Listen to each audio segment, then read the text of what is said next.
Mesdames, Messieurs, bienvenue à ce numéro de votre magazine sous le projecteur qui est spécial aujourd'hui puisqu'il reçoit des invités spéciaux, des invités que vous n'êtes pas habitués à voir. Tout à l'heure, nous allons les présenter. Comme vous le savez, ça fait plus de 30 ans que la CAMEC travaille à l'épanouissement et au développement du Congo central. Mais ce travail n'est pas toujours de tout repos. Ils ont rencontré des problèmes au cours de leur parcours.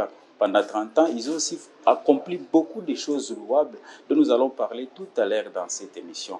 Pour parler de toutes ces questions, nous recevons au cours de cette émission Madame Sagesse Sileki qui est chef épargne marketing à la CAMEC, mais également Monsieur Moïse Moulongo qui est chargé des opérations. C'est avec eux que nous allons développer les sujets dont nous venons de vous parler tout à l'heure, mais après un court instant.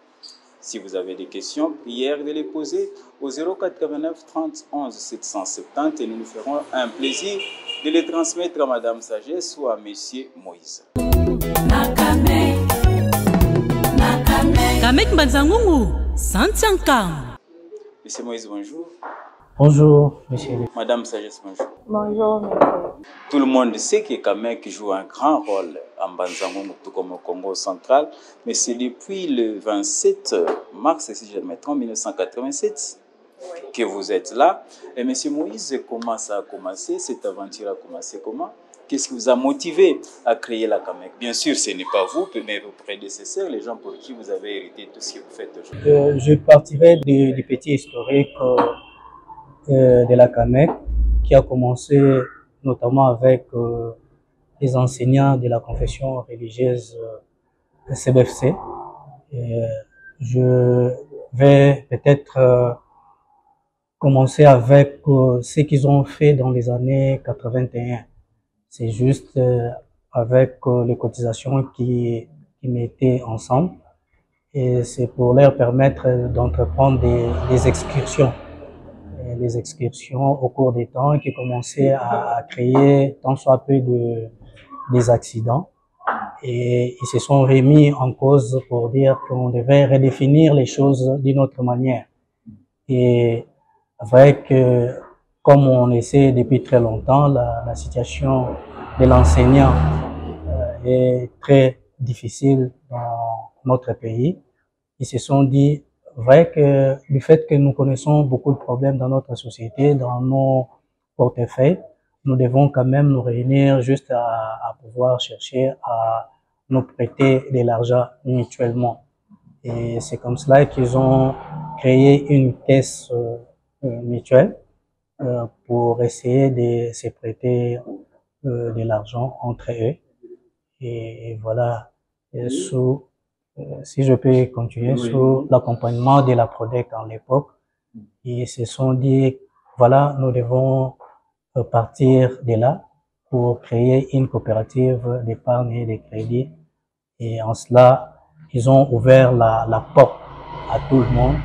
Et juste en 2005, ils ont sollicité l'agrément de la Banque centrale. Et voilà que la CAMEC, cette fois-là, est agréée. Mais cette aventure a commencé avec les enseignants d'une seule école ou de plusieurs écoles, mais des confessions religieuses. Comment ça a commencé? De plusieurs écoles, mais de la même confession.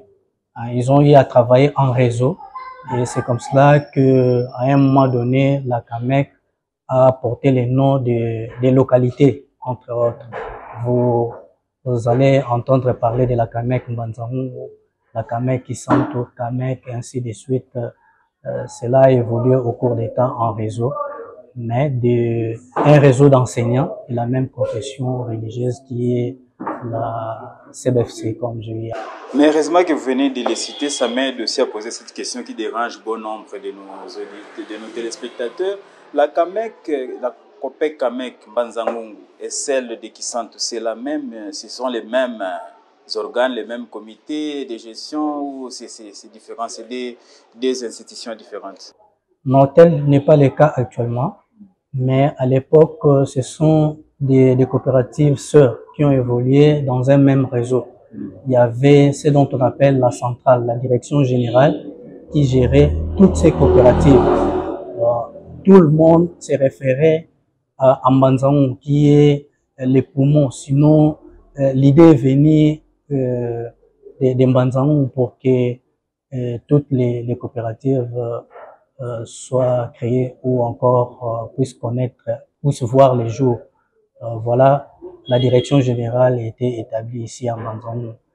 Et la direction générale n'était pas agréée par la Banque centrale à l'époque, et raison pour laquelle l'organe de tutelle, bien entendu, la Banque centrale a eu à décider que chaque coopérative puisse évoluer avec une certaine autonomie. Et raison pour laquelle, à l'heure actuelle, Kamek Mbanzangou évolue avec une certaine autonomie, avec ses dirigeants propres à elle. Et c'est de même aussi pour la Kamek qui sont. Mais nous entretenons juste des bonnes relations d'amitié comme... Et surtout que vous exploitez la même matière, vous servez la même population. Mais depuis ces temps-là, puisqu'aujourd'hui c'est 30 ans, vous l'avez fêté peut-être au mois de mars qui est passé, vous n'avez pas connu seulement des succès, il y a eu des déboires, il y a eu des problèmes. On peut en savoir un qui vous a vraiment marqué.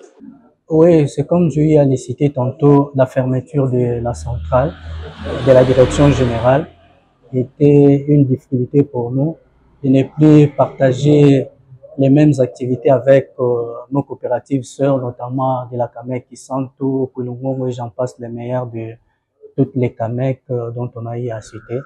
Et évoluer en vase clos, c'est une faiblesse également pour nous, d'autant qu'on aurait souhaité, bien entendu, évoluer en réseau et faire encore des choses dignes des fois.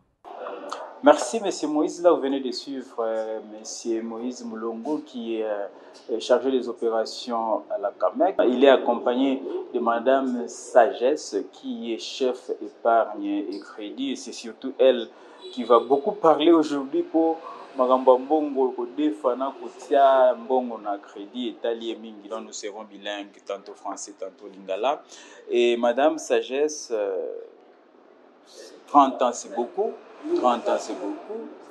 Et aujourd'hui, vous continuez. Depuis que la structure Belé Mbongo disparaissent, elles sont venues nombreuses ici, elles ont disparu. Qu'est-ce qui fait votre force? Quel est votre secret pour qu'aujourd'hui vous puissiez continuer à servir cette population 30 ans durant? En fait, si je peux parler ou répondre en un mot, je dirais la confiance que les membres de la COPEC Kamek présentent à la Kamek. C'est l'élément de base qui fait la force de la Kamek. Bien que nous en avons d'autres, mais l'élément de base, c'est la confiance. Mais cette confiance aussi doit être motivée à partir du... On ne peut pas vous accorder la confiance gratuitement comme ça. Exactement. Ça est motivé par quoi? Cette confiance a été motivée, la manière dont la Kamek présente ses services à ses membres. C'est cette manière-là qui a poussé les membres à offrir cette confiance-là vis-à-vis de la Kamek. Vous remarquerez, fidèles téléspectateurs, que Mme Sagesse ne parle pas des clients, mais elle parle des membres. Pourquoi vous les appelez membres et non clients? Puisqu'ils viennent verser l'argent chez vous là-bas. Il y a une grande différence entre clients et membres. Quand je les appelle les membres, en quelque sorte, nous les appelons comme étant les patrons de la Kamek. Parce que ce qui se passe pour n'importe quelle personne qui veut ouvrir son compte chez nous à la Kamek, c'est différent de la personne qui veut ouvrir son compte dans une institution financière. Dans une institution financière, il est client parce qu'il va aller ouvrir un compte et il va s'arrêter là.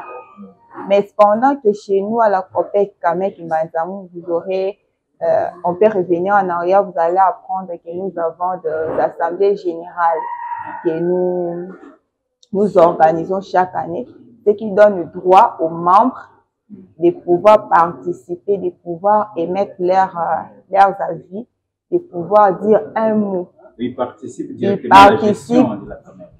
Dire directement, indirectement à la gestion de la Kamek parce que c'est la dernière décision leur revient. Toutes les décisions que la Kamek peut prendre, une grande majorité pour la dernière reviennent à l'Assemblée générale, c'est-à-dire aux membres. C'est la raison pour laquelle chez nous, on ne les appelle pas les clients parce qu'ils font partie de la Kamek. Ils ont le droit, parce que ce sont eux les patrons, Et c'est la raison pour laquelle on ne les appelle pas les clients. Monsieur Moïse, il y a à une certaine époque, vous avez évolué ici en Mbanza-Ngungu sans des banques. Les banques, toutes ces banques que nous voyons ici, n'existaient pas. Ou ils étaient déjà fermés, ils étaient partis. Mais quand les banques ont commencé à affluer en Mbanza-Ngungu, on s'est dit c'est fini pour la CAMEC. Les banques peuvent donner des crédits. La CAMEC, on ne sait pas comment la CAMEC va venir. Mais curieusement, on constate que la CAMEC continue. Et les gens continuent à affluer en demandant des crédits, ainsi de suite. Ces banques-là n'ont porté aucune influence négative sur votre évolution. C'est dû à quoi? Bien entendu, je reviendrai à ce que Madame Sagesse a eu à dire tantôt. C'est le fruit du travail bien fait qui fait la confiance de la CAMEC. Et les gens, nos membres, disons, sont restés fidèles. Ils nous donnent du crédit, ils nous donnent la confiance, pour dire cela. Et voilà, nous continuons à leur offrir aussi des services dignes des fois, de bonne qualité, et ils sont satisfaits. Un client satisfait demeure toujours fidèle. CAMEC Mbanza-Ngungu, Santiankam. Mesdames, Messieurs, téléspectateurs, je vous rappelle que nous sommes dans ce beau cadre, l'hôtel Maniacha, un hôtel dont l'entrepreneur n'est rien d'autre que Bosson, qui est du Congo central. Et nous poursuivons cette émission avec les responsables de la CAMEC. Nous sommes avec Papa Moïse Moulongo, c'est ça, et Madame Sagesse, c'est l'équipe. Et Madame, je pense que nous devons préciser cela. Vous offrez des services à vos membres. Vous avez des produits que vous offrez à vos membres. Ce ne sont pas quand même des oranges ni des haricots. C'est quoi au juste ces services-là? Puisqu'il y a une difficulté, on ne comprend pas. Nous avons mis les services tontines. Nous sommes maintenant au service tel. On ne comprend pas quels sont ces services. La CAMEC offre à ses membres deux produits en grande ligne. Nous avons à gauche les épargnes et à droite, nous avons les crédits. Donc, la CAMEC ne fonctionne que sur ces deux bases principales. À gauche, nous avons les épargnes et à droite, nous avons les crédits. Ça, ce sont des produits. Des produits. Les services, c'est autre chose. En dehors de ces produits-là, nous avons aussi d'autres services parce que je peux citer, en dehors des épargnes et des crédits, la CAMEC offre d'autres services où je peux présenter. Nous avons Western Union. Et nous avons aussi un autre, l'assurance. C'est une banque, non? C'est une banque, mais c'est un service que la CAMEC offre, des transferts des fonds. Vous pouvez passer pour effectuer vos envois ou vos retraits via Western Union à la CAMEC. Nous offrons ces services-là. Et en dehors de ces services Western, nous avons également un autre produit, le produit d'assurance vie. Et la CAMEC aussi a placé, a présenté à ses membres, si je peux dire. Donc voilà un peu, ce ne sont pas seulement les épargnes et les crédits, mais j'avais précisé pour dire que c'est la base. Okay. Parce que pour que vous souscrivez même à l'assurance, vous devrez d'abord commencer par devenir membre, ce qui vous donne droit à effectuer vos dépôts, à effectuer vos retraits, à solliciter les crédits. Et ensuite, vous pouvez souscrire à l'assurance pour que vous bénéficiez aussi de ces produits. Et si on n'est pas membre? On n'a pas accès à la CAMEC. Avant de pouvoir bénéficier de tout sauf rien, on commence par devenir membre et ensuite vous pouvez crédit ordinaire, crédit salaire, crédit agricole, crédit vert, Mama CAMEC, crédit enseignant, crédit tontine, épargne avec éducation plus, crédit affaires, crédit aux jeunes entrepreneurs, crédit santé.